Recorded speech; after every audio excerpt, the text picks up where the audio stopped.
नमस्कार। बीएड द्वितीय वर्ष विषय हमारा संस्कृत का शिक्षण शास्त्र, जिसके अंतर्गत कि हम लोग श्रव्य दृश्य साधनों की बात कर रहे थे। आज वही हम श्रव्य दृश्य साधनों के महत्व की चर्चा करेंगे कि जब संस्कृत शिक्षण करवाया जाता है और श्रव्य दृश्य साधनों का हम प्रयोग कर रहे हैं तो वो किस दृष्टि से महत्व रखते हैं।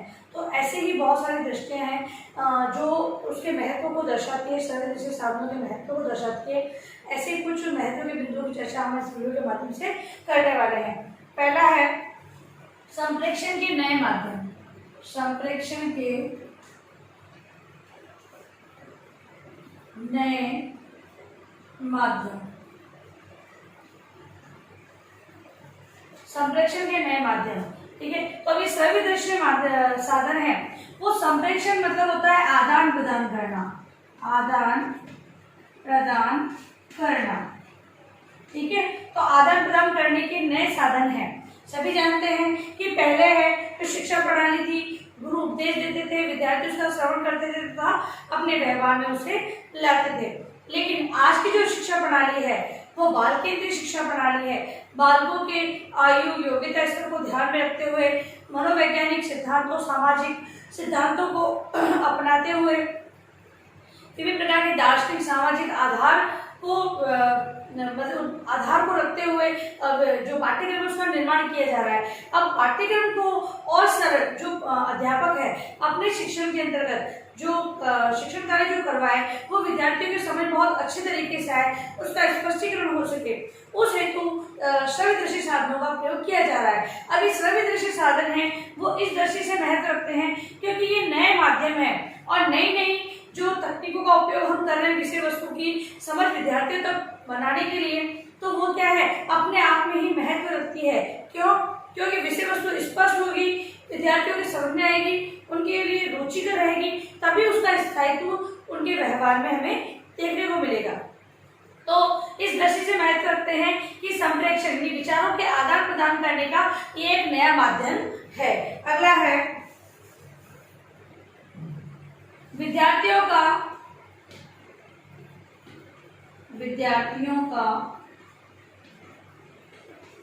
ध्यान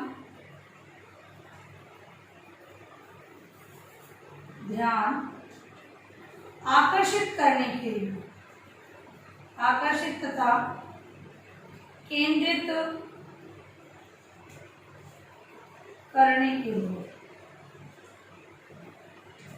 अगला महत्व है वो ये है कि जो विद्यार्थी है विषय वस्तु की ओर उनका ध्यान ज्यादा समय तक केंद्रित हो, मतलब कि जब तक अध्यापक पढ़ाए तब तक उनका ध्यान उसी विषय वस्तु की ओर टिका रहे, केंद्रित रहे।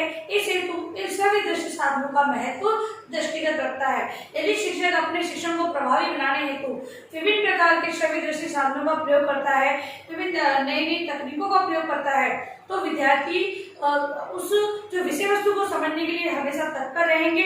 उस जब कक्षा में वो बैठेंगे तो मेंटली और फिजिकली दोनों ही रूप से वो वहां पर उपस्थित रहेंगे। तो ध्यान आकर्षित करने के लिए अगला है सूचना देने में सहायक। सूचना देने में सहायक तो श्रव्य दृश्य साधन है वो अपने आप से ही, मतलब कि एक ही बात कह सकते हैं हम कि जो सूचना मतलब कि विद्यार्थियों को हमें कौन सा ज्ञान पहुंचाना है, किस प्रकार से पहुंचाना है, इस प्रकार की सूचना देने में ये बहुत ही महत्व रखते हैं। अगला है मानसिक एवं शारीरिक क्रियाओं को उत्तेजित करना। मानसिक एवं शारीरिक क्रियाओं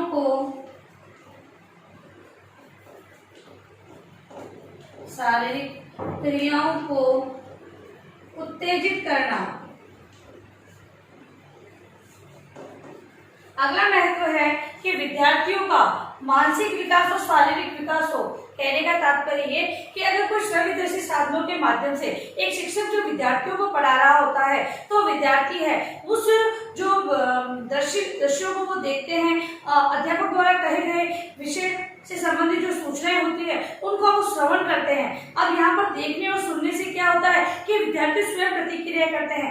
मानसिक रूप से तो वो विभिन्न प्रकार की कल्पनाएं करने लग जाते हैं, उनके अंतर्गत वही भावनाएं संवेदनाएं जागने लग जाती है। और शारीरिक रूप से बोले तो विद्यार्थी उनका उत्तर देने का प्रयास करते हैं, गर्दन हिलाते हैं, हाथों का इशारा करते हैं या फिर स्वयं उसका प्रस्तुतिकरण भी देते हैं। तो शारीरिक और मानसिक सारी जो क्रियाएं होती है विद्यार्थियों की, वो इन श्रव्य दृश्य साधनों के माध्यम से उत्तेजित होती है। और जब विद्यार्थी सक्रिय रहकर कक्षा में कार्य करेंगे, पहले ये होता था कि विज्ञान को ही प्रयोग करके बताया जाता था, केवल विज्ञान ही ऐसा जो विषय था जिसको प्रैक्टिकली समझाया जाता था। लेकिन आज जो हर विषय है उनके अंदर सारे वर्ग जो प्रैक्टिकल होने लगे हैं, चूंकि विद्यार्थियों की समझ उनमें ज्यादा समय के लिए रहे, जो ज्ञान उन्हें दिया जा रहा है वो स्थायी रूप से उनके पास रहे, इस हेतु ये प्रयास किए जा रहे हैं। अब यहाँ पर मानसिक एवं शारीरिक क्रियाओं की बात जो मैंने की है, जब अध्यापक इस प्रकार के श्रव्य दृश्य साधनों का प्रयोग अपनी कक्षा कक्ष में करता है तो विद्यार्थी उसमें सक्रिय रहते हैं, क्योंकि अध्यापक अकेला तो उसे समझेगा नहीं,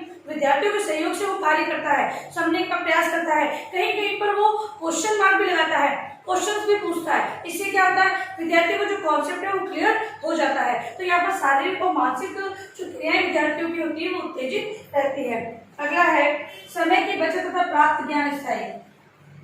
समय की बचत तथा प्राप्त ज्ञान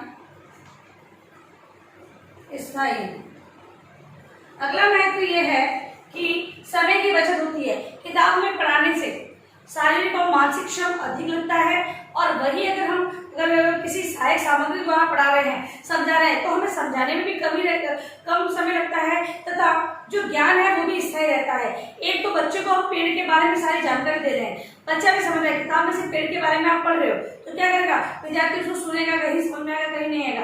वही पेड़ के पास ले जाओ, अगर बच्चा ना चाहते हुए उस पेड़ के बारे में देखने लगेगा, उसकी शाखाओं को देखेगा, कौन सा फल इसमें लगता है, कौन से पेड़ किस प्रकार के होते हैं, कौन से पौधे होते हैं, पेड़ कैसे होते हैं, ये सारी जानकारियां वो इकट्ठा करने का प्रयास करते हैं। तो यहाँ पर क्या हुआ कि विद्यार्थी है, यहाँ पर समय की बचत के साथ साथ उनके पास जो ज्ञान प्राप्त हो रहा है वो भी स्थायी रूप में प्राप्त हो रहा है। अगला है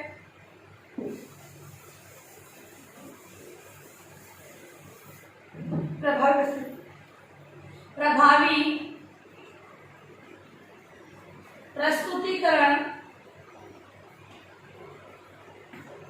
प्रस्तुतिकरण और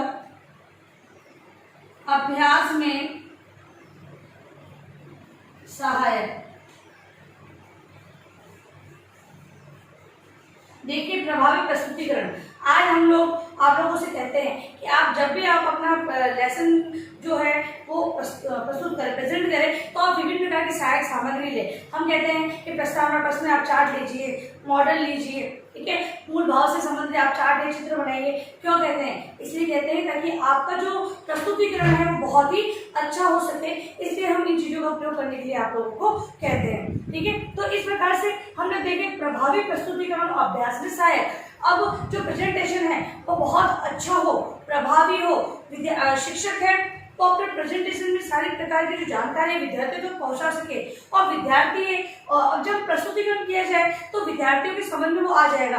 अब घर पे जाकर वो अभ्यास करना चाहते हैं तो वो अभ्यास भी कर सके। अगर कुछ ऐसी जटिल चीजें हैं जो विद्यार्थियों केवल रट कर अगर विद्यार्थियों को पढ़ाई जाएगी तो विद्यार्थियों को समझ में नहीं आएगी, और ना ही वो उसका अभ्यास घर पे जाकर करेंगे। जब तक हम किसी सब्जेक्ट का बोले या फिर किसी भी चीज के लिए हम अभ्यास नहीं करते तब तक वो हमारे समझ में नहीं आती है। तो इसलिए अगर जब प्रस्तुतिकरण प्रभावी होगा तो विद्यार्थी उसका अभ्यास भी कर सकेंगे, और अभ्यास करने से क्या होगा कि विद्यार्थियों को जो ज्ञान दिया गया है वो उनकी समझ में बहुत अच्छे तरीके से आएगा। भाषा ऐसी चीज है, जब तक उसको हम प्रयोग में नहीं लाएंगे तब तक हमारे अंदर उसकी नवीनता या शब्द भंडार में वृद्धि, ये कहें कि अगर हम भाषा का जो मानकीकृत रूप है उसको स्वीकार नहीं कर पाएंगे। इसीलिए एक शिक्षक को अपने प्रस्तुतिकरण में इन सभी दृश्य साधनों का प्रयोग करना चाहिए, तथा विद्यार्थी है उन्हीं प्रयोग के आधार पर विषय वस्तु को समझेंगे तथा उसका अभ्यास को स्वयं कर सकेंगे। अगला है शिक्षण में विविधता। शिक्षण में विविधता के लिए सहायक।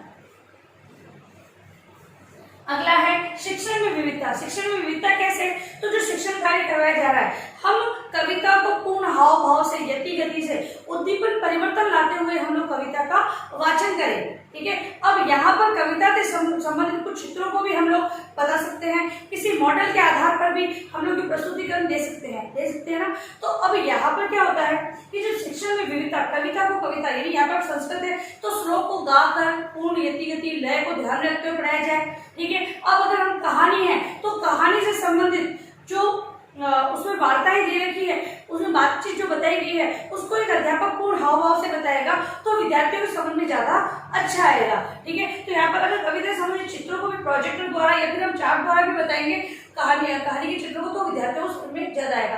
तो कहानी विविधता की बात यहाँ पर है कि कहानी को कहानी के तरीके से पढ़ाया जाए, नाटक को अभिनय के द्वारा समझाया जाए और कविता को है पूर्ण यति गति लय के साथ जो काव्य है उसका वाचन किया जाना चाहिए। तो यहाँ पर शिक्षण की विविधता को अपनाते हुए ये शिक्षण की विविधता को बताने के लिए विद्यार्थियों के समक्ष ये डिफरेंस है उसको बताने के लिए भी सहायक होते हैं श्रव्यदर्शी साधन। और लास्ट है जिज्ञासा जागृत करने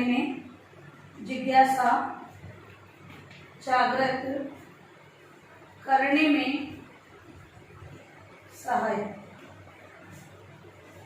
जिज्ञासा मतलब जानने की इच्छा।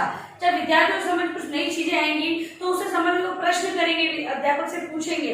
अब एक तो केवल रटी रटाई भाषा में उसे उन्हें बताया जाएगा तो ना तो वो रुचि लेंगे और ना ही उससे संबंधित प्रश्न करेंगे। लेकिन वही अगर टीचिंग एडों के माध्यम से अगर आप समझाएंगे या श्रव्यदर्शी साधनों का प्रयोग करते हो, आप विभिन्न प्रकार के श्रव्यदर्शी साधन है उनका प्रयोग आप कक्षा में करोगे तो विद्यार्थी क्या करेंगे, हर चीज को जानने की उनकी इच्छा होती है। जिज्ञासा क्या है, जानने की इच्छा।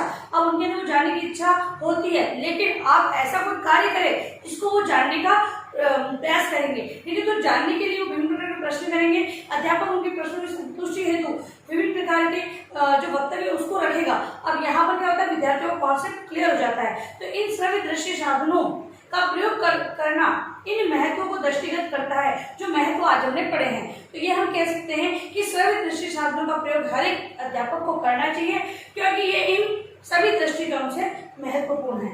अब लिखे अपना गृह कार्य प्रश्नावली। गृह कार्य है आपका श्रव्य दृश्य साधनों के